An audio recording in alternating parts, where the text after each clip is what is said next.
आता आपला तवा चांगला गरम झालेला आहे, तर आपण त्याच्यावर थोडंसं तेल सोडायचं, सगळीकडून तेल पसरवून घ्यायचं व्यवस्थित आणि त्याच्यावर मग हे आपले चिकन आहे त्याला असं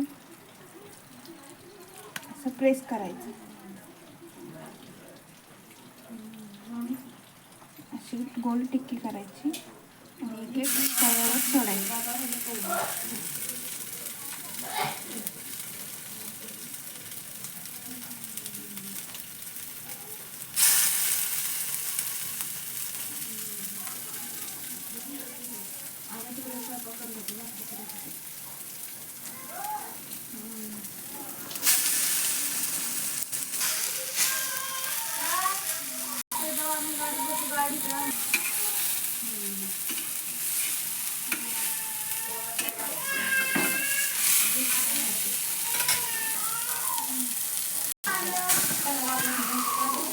इकडून तेल सोडत न्यायचं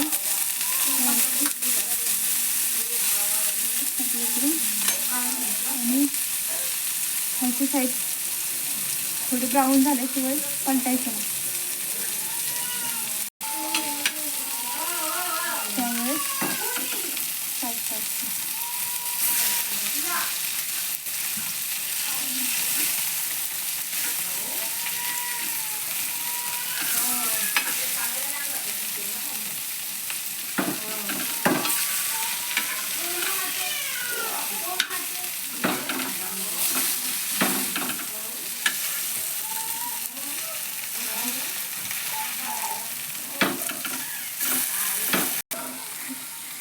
प्रेस केल्याने त्याच्यामधलं जे पाणी आहे ते बाहेर येते आणि आपलं चिकन चांगलं प्रकारे